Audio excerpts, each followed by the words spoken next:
Thank you, Janine Halloran, for joining us today on Raising Global Leaders. I'm so excited to interview you. I'm really excited about your work, Coping Skills for Kids. Can you tell me a little bit about how you got into this line of work? Oh, sure. And I'm so glad to be here. Thank you so much for inviting me. I decided to be a therapist when I was in high school. I actually was struggling a little bit myself, and I was recommended to go to therapy myself. And it was so eye-opening, and it was such a great opportunity for me. And it really helped me understand who I was, understand my family, understand, what I had control over and what I didn't have control over, I wanted to do that with my life. I remember leaving my last therapy session and saying to my therapist, I want to do this. This has helped me figure out what I want to do with my life. And so since then I have decided that I'd wanted to be a therapist, and I did. So I went to college and I went to grad school right afterwards, and I started working with children and families right away. And it's always been amazing to do that work. I love doing that. And then one of the things that keeps me going as a therapist is when kids see that, they get that look in their eyes when they understand, when somebody gets them, when somebody hears them, when somebody gets them and sees them and can explain their feelings and their thoughts to them in a way that's different and helps them clarify and be able to make decisions and move forward in a healthy way. And so that has been really amazing. So what helped me get into coping skills for kids was actually one of my old principals. So I worked in this school, and he asked me, what do you want for the kids in our school? What do you want for them? And I said, I'm going to have to get back to you on that. Give me a few minutes, because it's a huge question. What do I want for the kids in our school? Like all these 4th and 5th graders, bright, shiny little faces. They're doing really well academically. They come from pretty well off backgrounds, but what do I want for them? And I said to him after a few minutes, I said, I want them to be able to learn coping skills, because that's what I'm seeing when I'm talking to the older clinicians, the clinicians that are working with the middle school and the high school. The kids are stressed out. The kids are anxious. They're really angry, and they're not handling it in healthy ways. So I want to try and help them figure out the ways that they can manage their emotions in healthy ways when they're little, when the problems are little. So when the problems get bigger, they can have some solutions. So that conversation was really eye-opening for all these kids who had a lot, and to really try and sit down and figure out what do they need. They all need coping skills. All kids need coping skills. So then my husband was the one who pushed me to actually put my work out into the world, on the wide world of the internet. So he was the one who said, you should really do this and put it out there for other people. And I said, okay. And I had no idea what I was doing, and I just flew by the seat of my pants and did it. Well, thank you to your husband for doing that, because we appreciate just the information and the wisdom and insight, and really like the step-by-step tools that you give to how to actually implement coping skills. So let me ask you this. What do you think the most important trait for a leader to develop is, and how do coping skills or having coping skills help develop that leadership trait? So I actually think one of the most important skills for a leader to have is self-regulation. So to be able to manage your emotion in highly stressful situations, when you are a leader, you are faced with tough situations every day. You are faced with people who maybe don't like you and will tell you to your face, and maybe don't agree with you, and you can get into this really heated debate and argument. But what a leader needs to be able to do is be able to manage their emotions, to be able to make those good decisions, and be able to help the people that they are charged with leading. And so I really do believe that being able to utilize and call on your coping skills as a leader is huge, so that you are able to self-regulate. You are able to manage your own emotions when people make you angry, when people make you upset, when things are tough, when things get stressful, to be able to know those strategies that work for you. What helps you calm down as a leader? What helps you when you're in the middle of a heated debate? What type of deep breathing helps you relax? What are some things you can do in the moment? And what are some ways that you can set up your life so that you're able to manage those stressors? So it's all about being able to practice those coping skills before and use them in the moment. Awesome, thank you. So I know that deep breathing is one of the coping skills. Can you list off what the coping skills are? Oh my gosh, there's so many coping skills. So I'll tell you a little bit more about why I like to start with deep breathing. if that's okay. Yeah, Yes, perfect. so because I love deep breathing, and it seems sort of hokey because everybody's like, oh, take a deep breath, right? It seems sort of like silly. And people always, my clients, I swear all the time, they're like, Janine, I'm really, I don't, especially my teens, they're like, I'm not doing this. And and they're teenagers, and that makes sense. So, but I say to them, there's a reason why I want you to try and take deep breaths, because when your body is in fight, flight, or freeze, your breathing is not good. Your breathing is shallow. It's not, your body is tensing up. Your body is getting ready to fight, or your body is getting ready to run away, or you're freezing. And if you want to get back to that place where you can think clearly, you need to be able to take those deep breaths. That's a way that it helps your body know, okay, we're not in the middle of, we don't need to be this heightened. We can try and get back down to rest and digest. So it's really huge to be able to try and take those deep breaths. And I use some imagery so that so kids understand, and teenagers understand, if there's a dinosaur chasing you, that's like you're in fight, flight, or freeze. If you're just sitting back and watching Netflix, that's you in rest and digest. That's where we want you to be, where you're just watching some Netflix and just relaxing. And taking those deep breaths helps you get back to the Netflix place as opposed to the dinosaur place. So it's huge. It's huge, but it's there, kids don't know how to take deep breaths. So I try and teens don't know how to do it. So I try and teach them some different ways of taking deep breaths.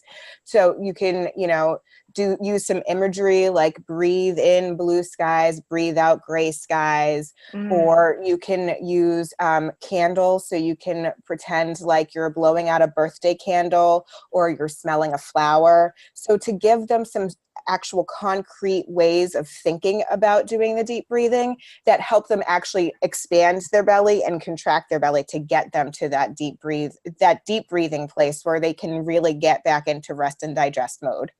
Yeah. Wow. That's awesome. Imagery is so powerful with kids. It helps them like really kind of make these abstract concepts tangible. Right. So that's awesome. Thank you for that.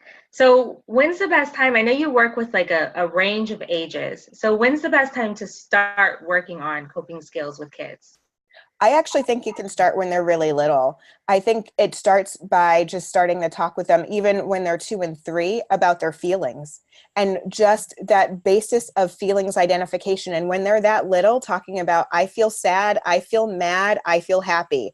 Just starting with those 3 little things is huge for kids, because then they can start to identify, oh gosh, that's something that makes me happy. That's something that makes me sad. That's something that makes me mad. It's powerful. It gives them words to be able to identify their emotions. And then that next piece of it is saying, okay, when I'm angry, when I'm mad, what can I do? And you look at, things like Peg plus Cat. I don't know if that's still on the air, but that's something that, okay, my kids loved that when they were little, and they still occasionally watch it.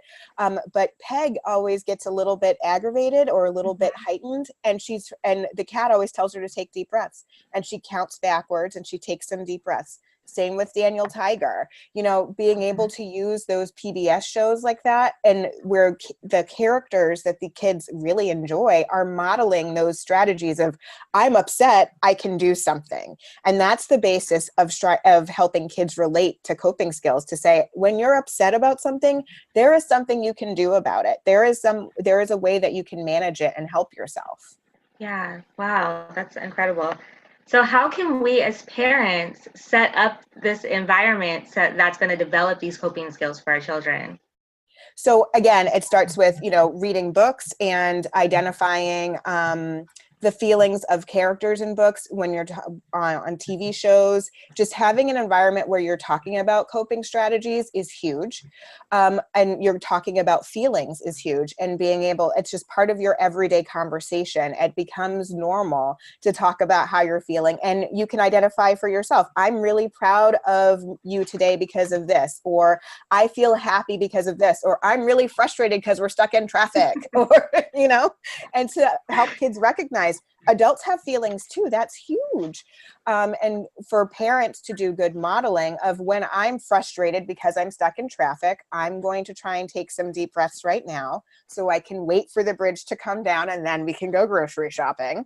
And I think it's also important to if your child is really struggling with being able to manage their emotions, to create a calm spot for them, a place where they can go, where they can calm down. And that could be their room. You could create their room so it's a place where they can relax and chill out. You can create a spot in a corner. I actually used to have a calm down corner in my dining room because for us, we never use our dining room as a dining room. It's more of like a play area.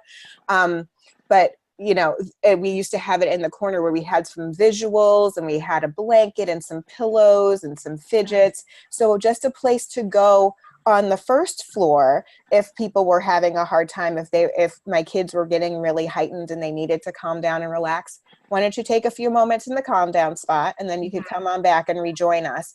And making sure that their rooms are places where they feel that way too. So just to create a calm atmosphere is huge. Wow. Okay. Thank you. So you mentioned like if you're stuck in traffic, saying, I'm really frustrated that we're stuck in traffic. I find that as parents, we sometimes struggle with being transparent with our feelings, especially with the idea of we don't want to put too much of our emotional state on our kids, especially if we're dealing with like job issues or relationship issues or things that may affect their security. How transparent should we be as parents? This is a great question. And I think it's really important that we are able to differentiate between the two. So understanding what's okay for kids to really understand and know about, and identifying what kids, it's too much information for kids. So relationship stuff, if you are having an issue with a spouse or an issue with an ex or whatever, that's too much for a little guy.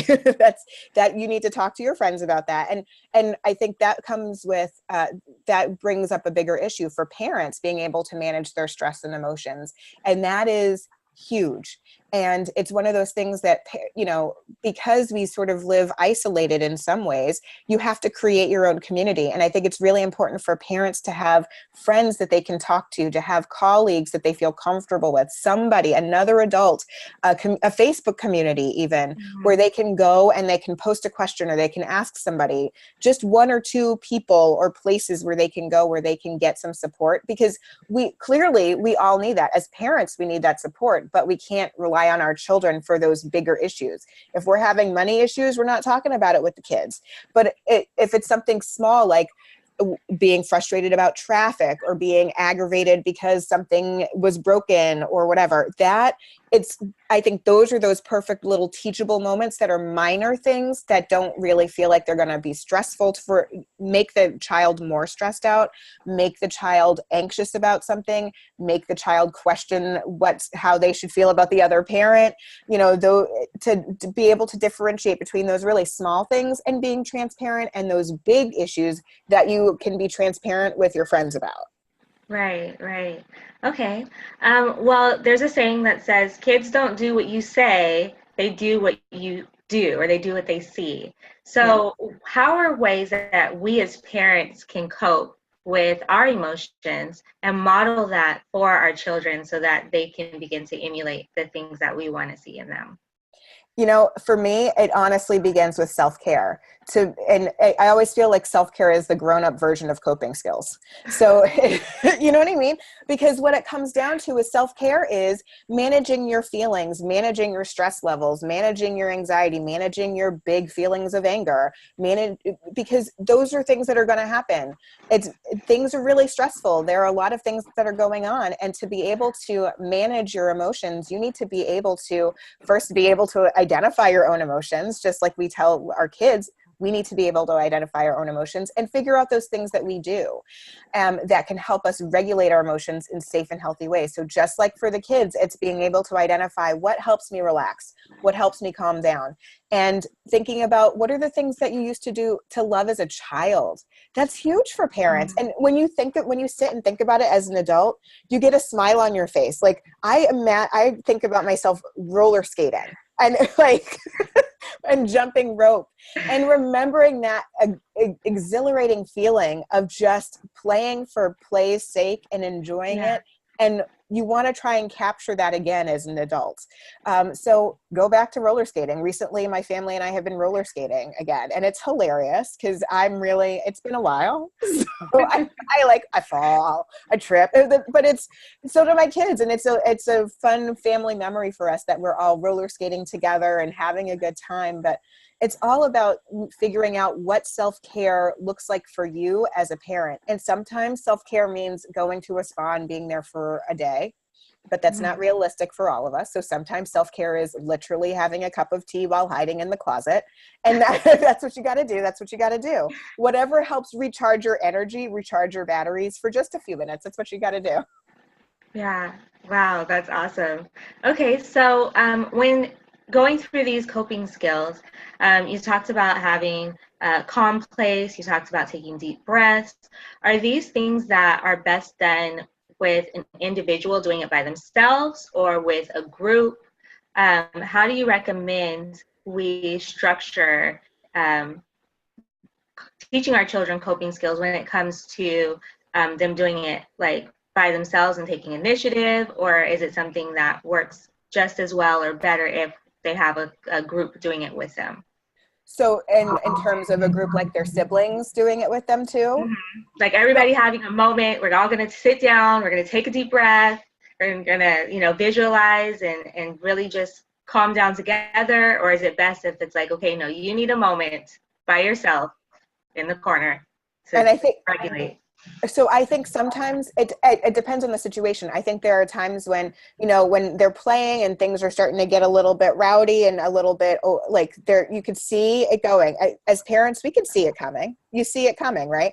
So to be able to say, okay, maybe we need to take a break, let's take a dance break, and everybody just sort of let your body go and just have a good time. And then we can go back to playing. Or we've been playing inside, we've been cooped up all day, let's go outside and play. So you can do those sorts of things as a group. Or let's take a few deep breaths and just relax and calm down.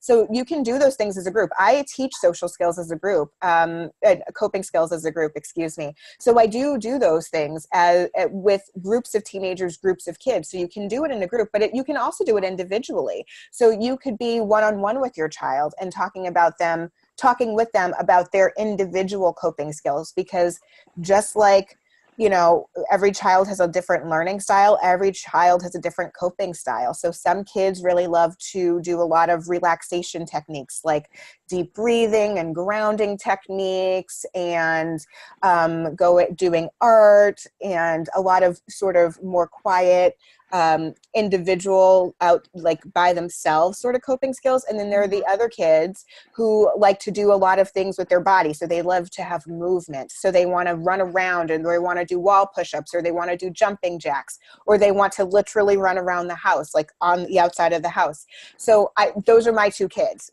I have a daughter who loves to relax and calm down in her room by herself, listening to classical music, drawing.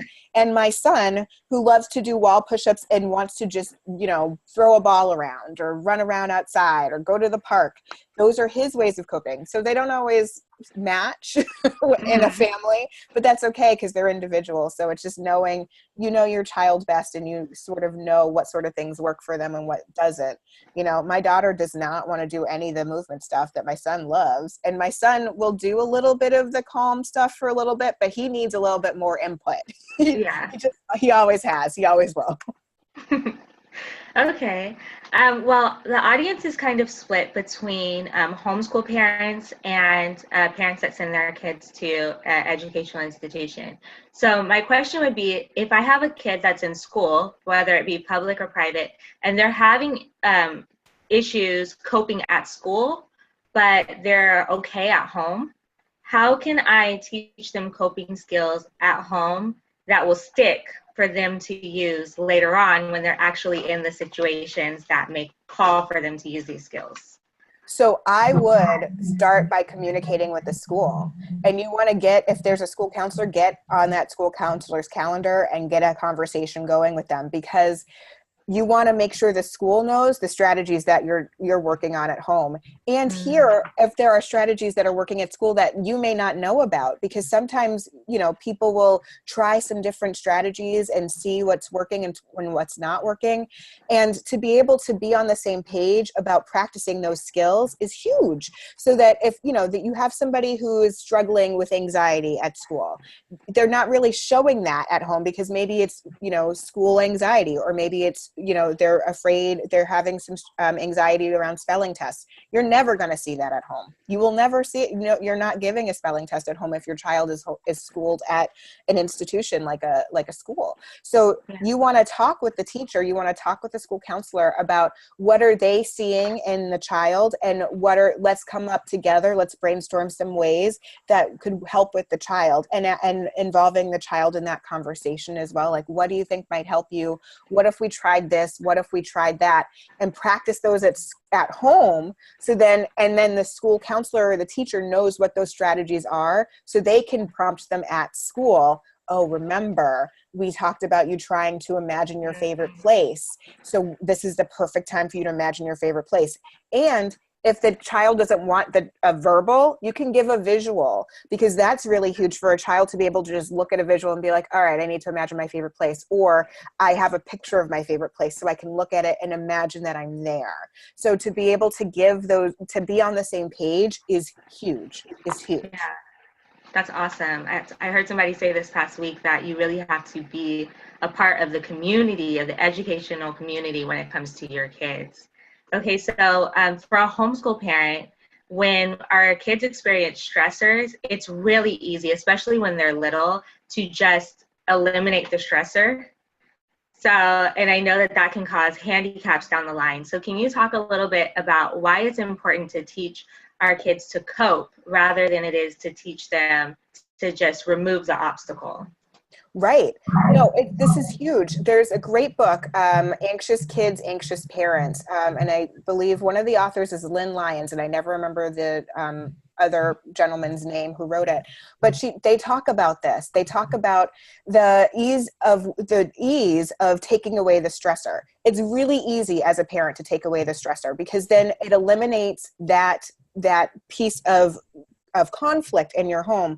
But what that does is then it doesn't give a child an opportunity to practice managing and being able to be resilient and going through and managing that when things get upset, when things get stressed, when you get anxious.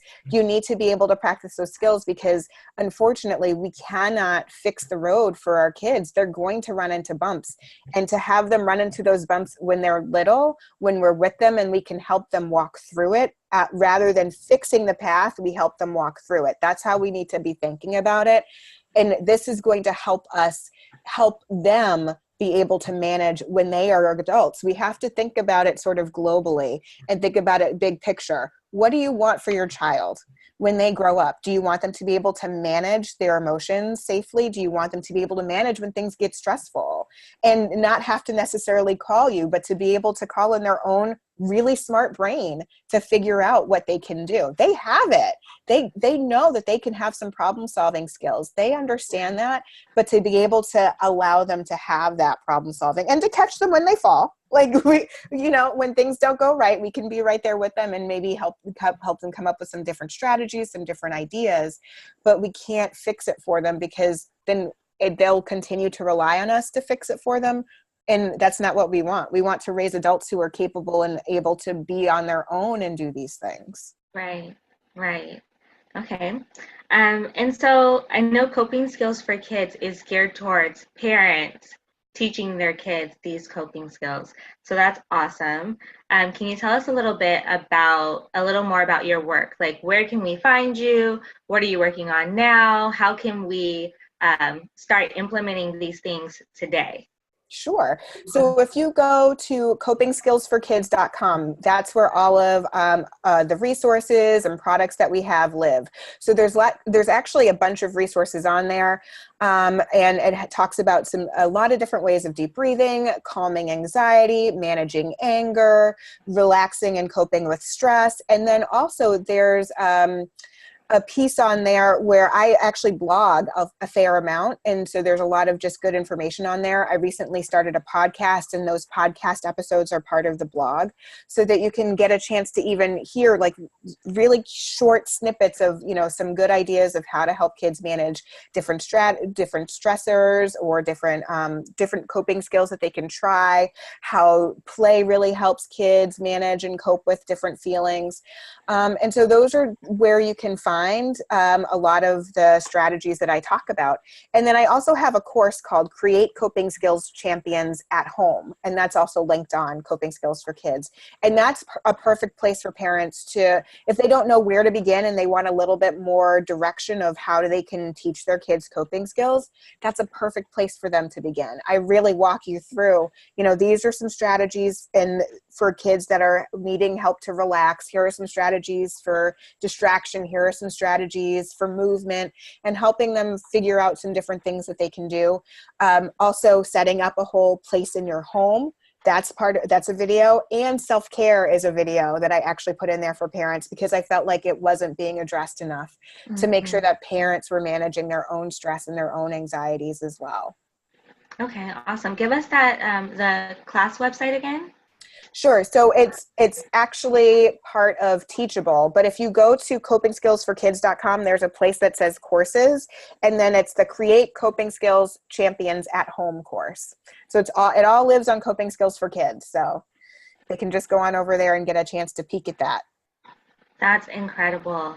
Well, I so appreciate you taking the time out today. I think we covered everything, and I'm just excited to share this with my community. I know that it's going to impact and change a lot of people's lives. I don't think people think about coping as a daily activity. They think about it as something that happens when there's a tragedy or a traumatic event. But these skills are very useful for daily use. And I've actually taken some of your suggestions, especially with your breathing deeply and having a quiet place, and use them for my family and my kids. We have a small place, so our quiet place is underneath the kitchen table. There's like a corner, and so when my daughter, my oldest, she gets overstressed, she will say, I need alone time," and she'll like go underneath the kitchen table, and the other kids can't find her. And so it gives her a minute to really like calm down, take deep breaths, and really just have a moment to herself. And so I appreciate you and your work and what you do. And it's so impactful.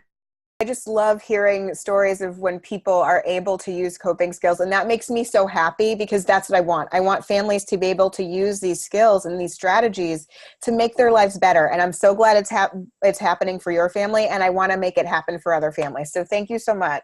I really appreciate everything that you're offering. Again, thank you to your husband for encouraging you to share it with the world, because it really impacts families. And I believe as we take your information and it impacts and changes our lives, it's going to impact and change our children's lives and ultimately the world. So thank you so much.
I'll get this out to you as soon as I get done editing. All right. Thank you. No problem. All All right. right. Bye.